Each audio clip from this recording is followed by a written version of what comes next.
In 1957, 7-year-old Maria disappeared after a stranger approached her and her 8-year-old best friend, offering them piggyback rides. She took a piggyback ride from him, got on his back. I came out without mittens on, so my hands were cold, and I went home to get mittens. When I came back, Johnny and Maria were nowhere to be seen.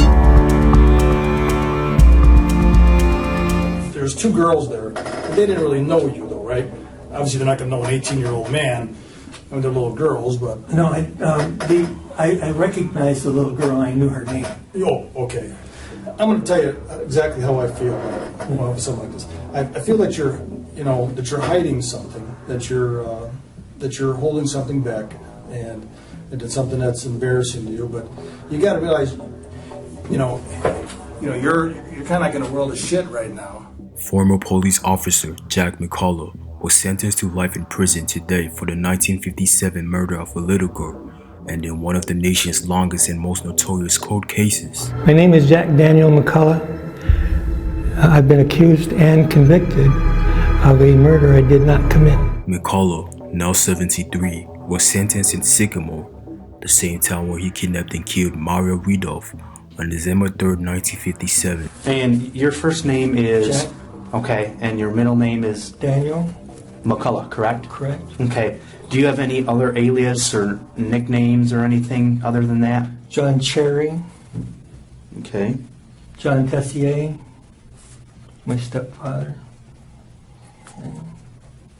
Okay. That's it? Okay. What is your current address here now? 747 North 135th Street, apartment 616, Seattle 98133. 747 North 135th Street. Correct. Apartment 616. Correct. Okay. How long have you lived there? 4 years. 4 years. Okay. Do you have a telephone number there? 206 906 9585. Okay. And how tall are you? 5'10", 11. 5'11". And how much do you weigh? 210. And you are how old? 71. And your date of birth is? 11/27/39. Right. How many times have you been married? 4. 4. Okay. You don't remember the dates, do you? No. Okay. And the places you don't, and No. you've been divorced 3 times? You're investigating a child, right? You're not investigating me. Right. This is a personal history form. All right. We fill this out for everybody. All right. Our command wants us. Yeah. Yeah. Hmm. I just do what I'm told. Yeah. You know. I had a dream, and then it reminded me of a conversation I had as a kid.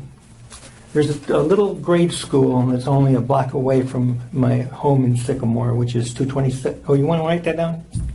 The address in Sycamore? Okay. 227 Center Cross Street. Sycamore, and I don't remember the 601. 601. That's fine. Okay. Yep. Mm-hmm. Anyway, and this. I was talking to a kid, and he said, "You see that guy over there?" And I was probably 13, and well, I don't know how old I was. Was it 57? You said? Mm-hmm.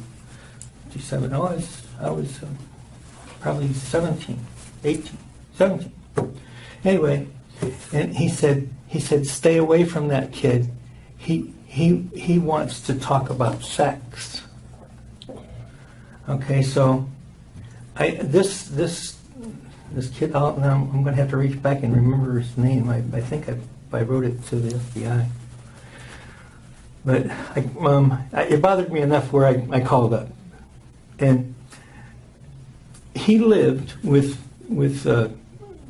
two boys named Davies. Don Davies is one of them, and I don't remember the other one, but he was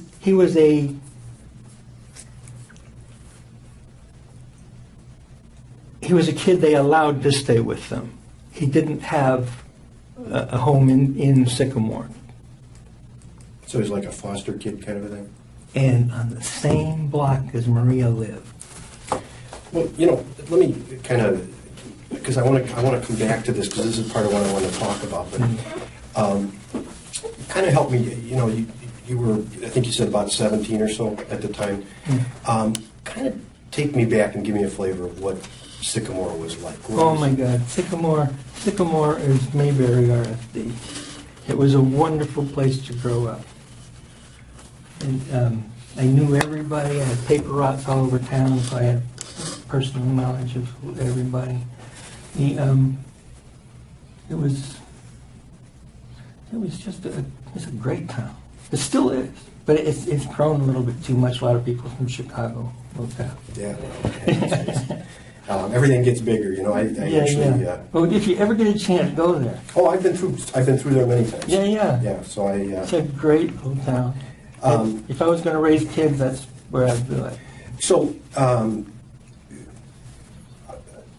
at that time, how did you kind of get around town? I mean, was there bus routes or was it bicycles? I never took a bus. I had when I was younger, it was always a bicycle, and then I became a teenager, and I got an old clunker. My first car was a '48 Plymouth Coupe. Now, I want to go back to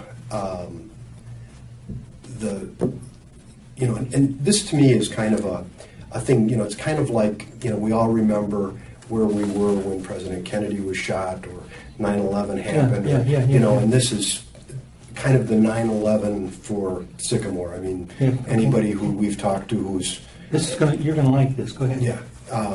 So tell me kind of what you remember about that. The day Maria was kidnapped, I was in the induction center in Chicago, joining the Air Force. I spent the entire day there, and they have a record of it minute by minute. Well, if one thing the military is good about is keeping records, huh? Yes.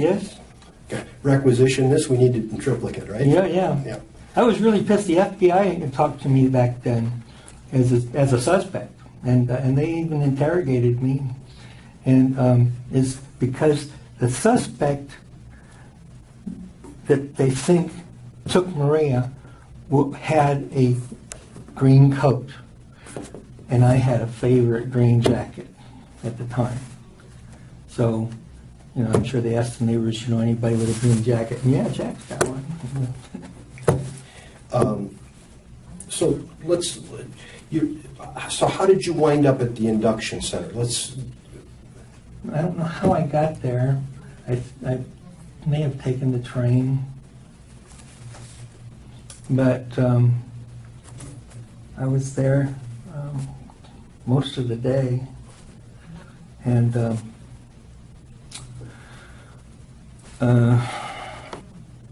and you can check with the FBI because they gave me a lie detector test, and I was disappointed in them, really, really disappointed, because I had an ironclad alibi of where I was, and they didn't even check, didn't even make a phone call. I was very disappointed. Well, let's go back and kind of walk me through, because they said you. Let's go to the day before, because you were going downtown or something. Tell me as much as you can remember about, in as much detail as you can remember. Oh, you mean about downtown Chicago? Yeah. Oh, it was a nightmare. The Green Machine there. You ever been through there? Downtown? Yeah. Oh, sure. No, you've been through the induction center. Oh, gosh, no, I have not. I have not. Oh, yeah, it was spread your cheeks and all that kind of stuff. Tell me, let's start at the beginning. So you went into the induction center. What time did you get there? Don't recall. Okay. What station did you go out of? Oh, see, you can do all this research in Chicago. Well, I know I can, but I want to hear what you have to say. And I'm telling you, it's vague, I don't know. Okay. Well, here's the thing. Is that the story that you gave the FBI Yeah. just doesn't match up Match up to what? to what people say. What people say about what? What people said you were doing and where you were. Nobody knows what I was doing that day. Because I was in Chicago. You do, and the people, well, when you get back in the evening, what did you do? This was a big day. I mean, this is a day that... I probably crashed because it was a hard day. So you think you were home asleep? I'm assuming. I didn't have any place else to go. I go home. So why would people say you weren't there? Who? What people? Your sisters? They don't know. Well, they say they do. They don't know where I was back then. Yeah, they do. No. Mm-hmm.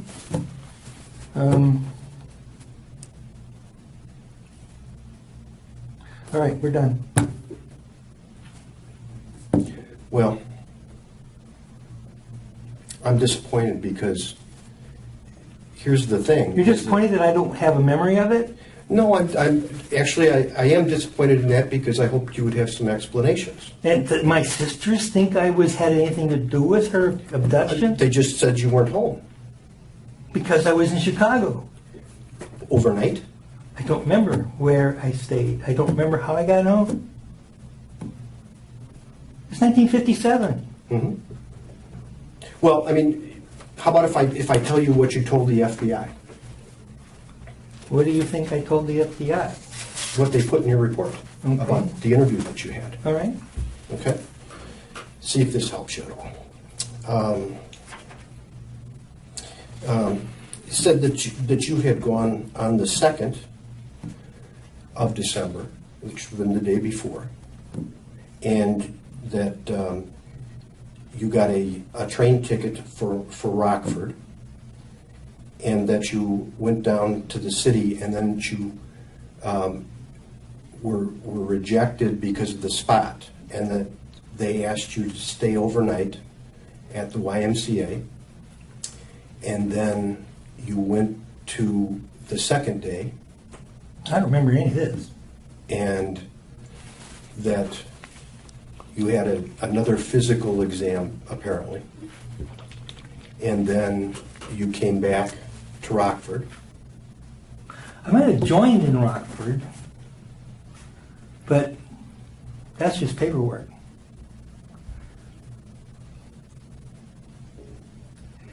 And I joined twice. Because I got out for a year and went back. And Rockford wasn't in the first thing at all, I don't think. Rockford was the second time I enlisted, which would have been 1960 or 61.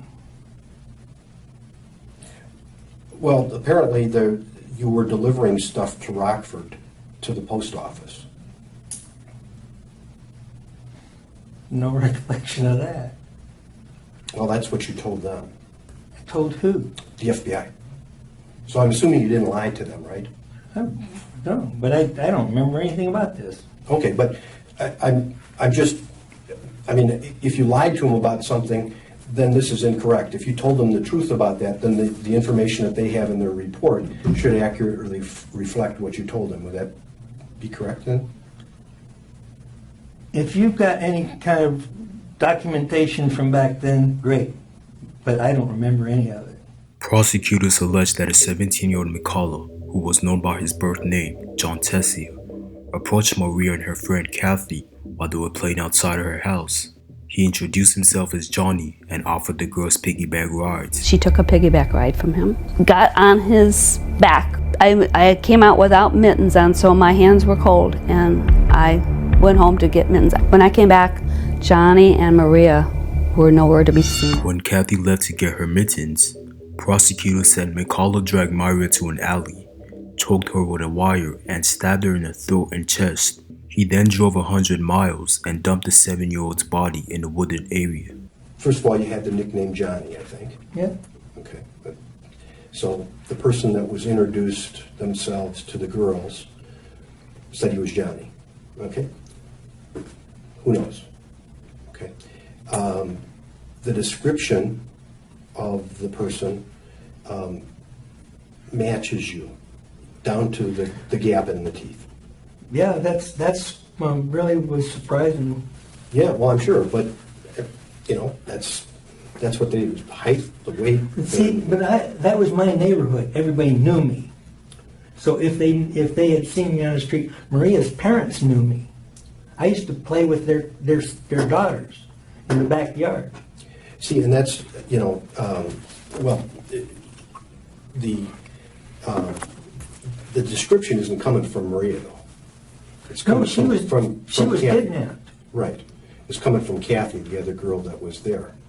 So she described somebody who looked remarkably like you and had the gap in the teeth, the same color hair. See, I didn't hear anything about these descriptions. The only thing I heard was he had a green jacket. Well, actually, it was a sweater that was the description. All right, I don't have a green And- sweater. I had a jacket. Well, and it wasn't a green sweater. It was a multicolored sweater. See, it's not me. Yeah, well, but your family says that you had a multicolored sweater that was just the same description, and that after Maria disappears, that sweater disappears. Oh, this is bullshit. So how does that make me a suspect? Well, let's review. Your name is Johnny. Yeah. The guy who took him says his name is Johnny. Really? Yeah. His description, including the gap in the teeth, looks just like you. We've got a sweater that matches what she describes the guy was There's wearing. a car description, isn't there? Oh, we'll come to that. All right. Okay. But that sweater disappears. Yeah. You say your dad picks you up, Ralph, and yet Ralph can't be picking you up because he's taking care of your sister, running her back and forth. You say, I went out on a date with my girlfriend. She says, no, we didn't. My parents wouldn't let me go out. He never came over.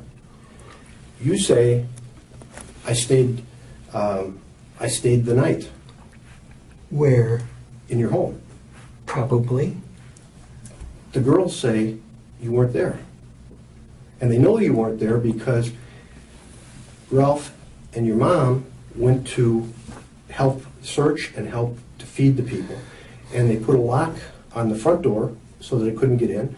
They put a 2x4 across the back door so they couldn't get in. And they told the girls, one of you has to sleep on the couch and let us in when we get here.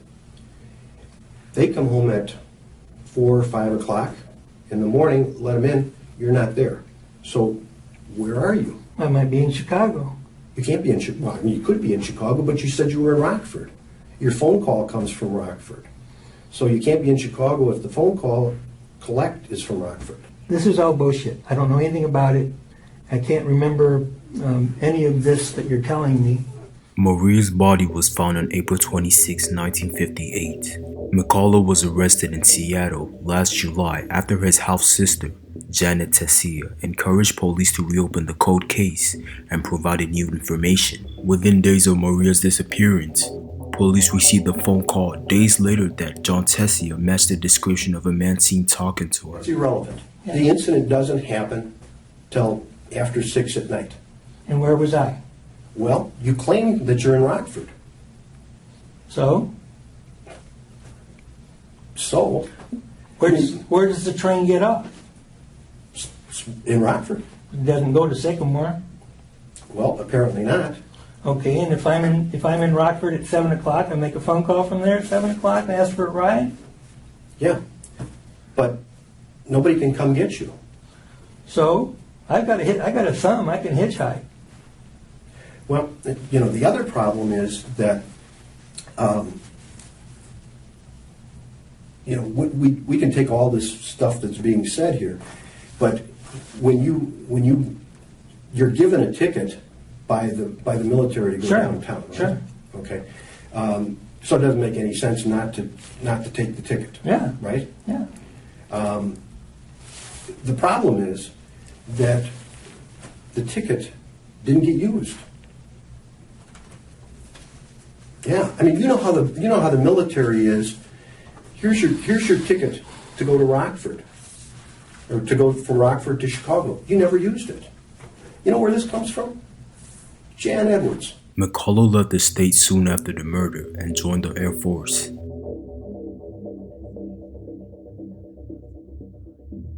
After McCullough was convicted, he wrote an open letter to the residents of Sycamore, proclaiming his innocence and alibi,